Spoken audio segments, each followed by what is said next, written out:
Yo, test, what's up? So today's video is gonna be about why I think that switches might not be optimal for Super Smash Bros. Melee, and I will explain why. First of all, for those of you who don't know, I play Smash on a keyboard. Actually, I have two keyboards. Let me show you. I have this very old flat, like low profile membran keyboard. It's over 10 years old. And I have this, let's say, modern keyboard with mechanical switches. And I play Smash only on this keyboard. Everything else I do on this one. So League of Legends, typing, working, whatever, right? Let me fix the camera. So many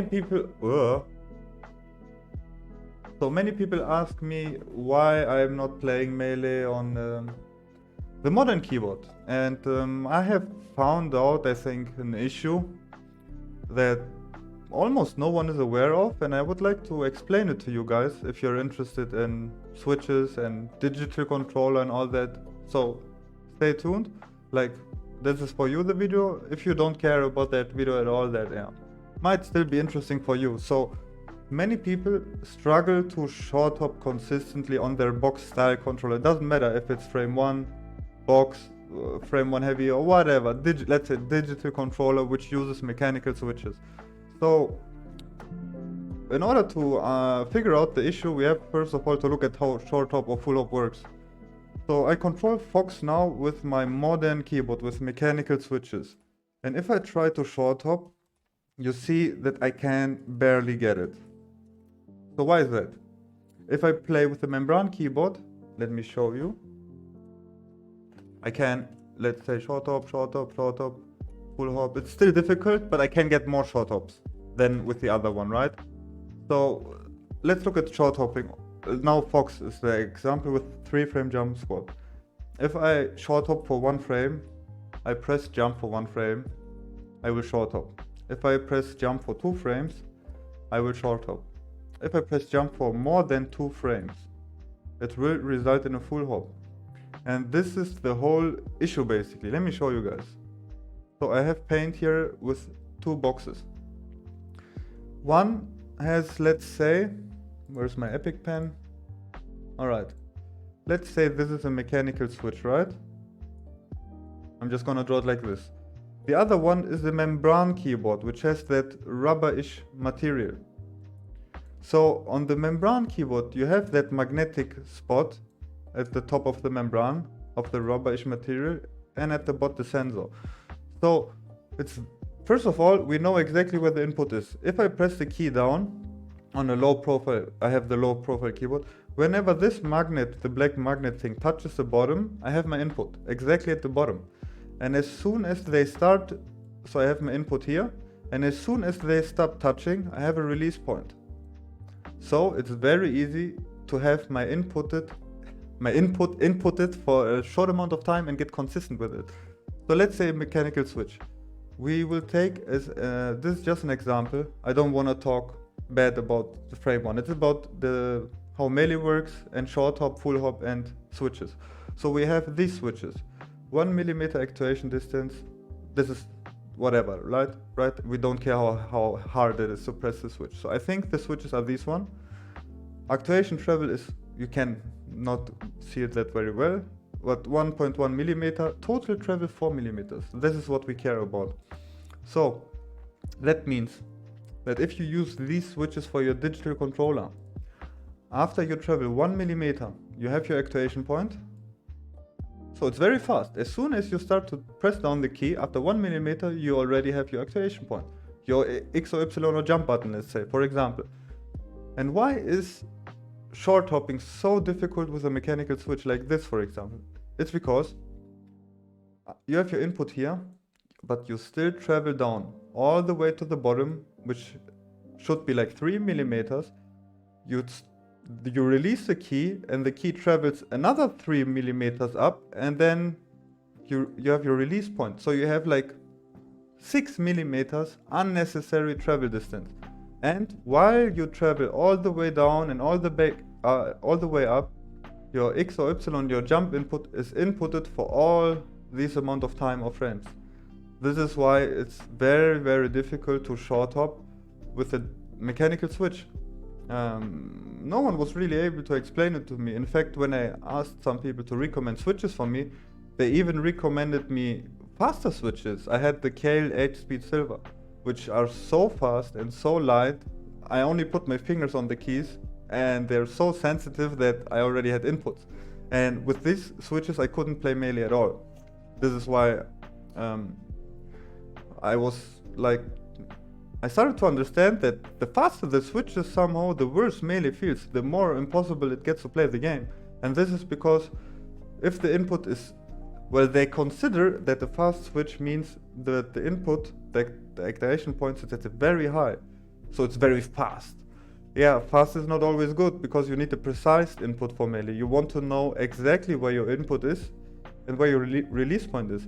Also, what I don't like about most mechanical switches is that they have the tolerance of plus minus 0.5 millimeters. So you can't even exactly tell where the input is. It's somewhere here or here or here. Or this is something that annoys me.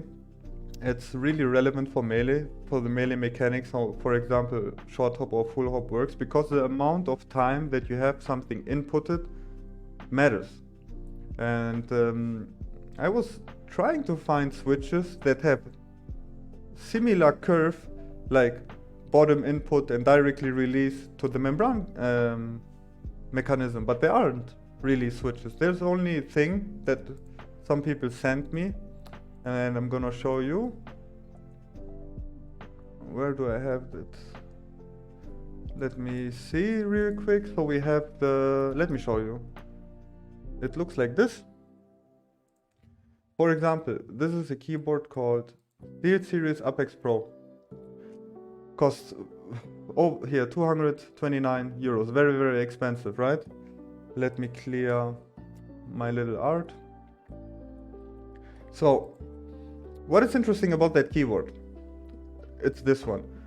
Anpassbare OmniPoint 2.0 Hyper. It's basically OmniPoint 2.0 hypermagnetic switches called Hall effect switches. What's interesting about that? I'm gonna show you so you can see.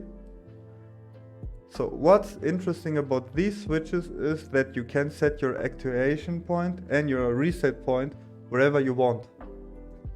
So between 0.1 millimeter and 4 millimeter, you can choose where to set your activation and release point. I think these switches, if you take these, I don't think you can get them regularly. I think they're only built in keyboards. I think these switches would be very optimal for Melee because you can exactly set your activation point at the bottom, somewhere in between, and the release point short after it, so you get consistent short hops, consistent input.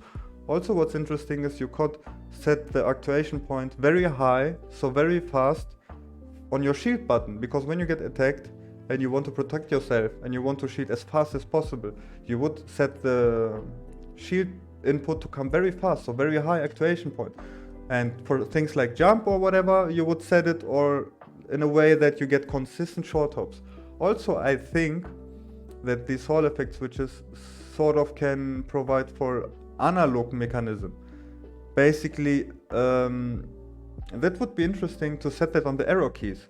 That means analog, like if you press the button slightly, you get a little bit of input. If you press it fully down, you get full input. Like if you press slightly to the right, your character would walk. If you press it harder, a faster walk. If you fully press it, a dash.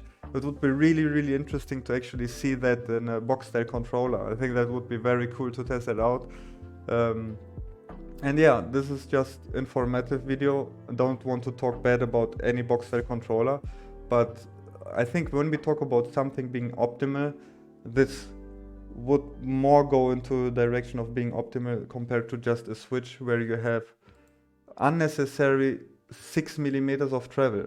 I even think that some people like Leven or some others, when they try to short up on their box style controller, they pretty fast slide over the button, so they have it inputted for a very short amount of time and then get their short hops. That's pretty meh-ish. Like, yeah, write in the comments what you think about it. If you struggle to short hop, I would recommend to look out for a switch that has the activation point as low as possible. The easier it gets. The lower the activation point is, the less travel you have after your input. and you know, all the way down, all the way up, the easier it is to get short hops. The higher the input is, and the more travel distance you have to press the button so fucking fast in order to get consistent short hops. It's a nightmare.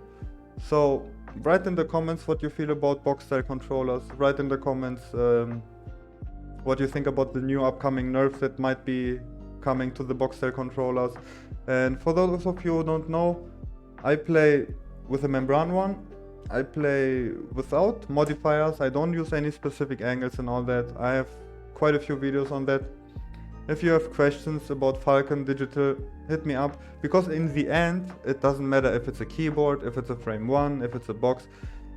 All of these digital devices have some sort of switches built in that, and what really matters is travel distance, actuation point, release point. So yeah, have a nice day as always, and I hope you enjoyed that little informative video.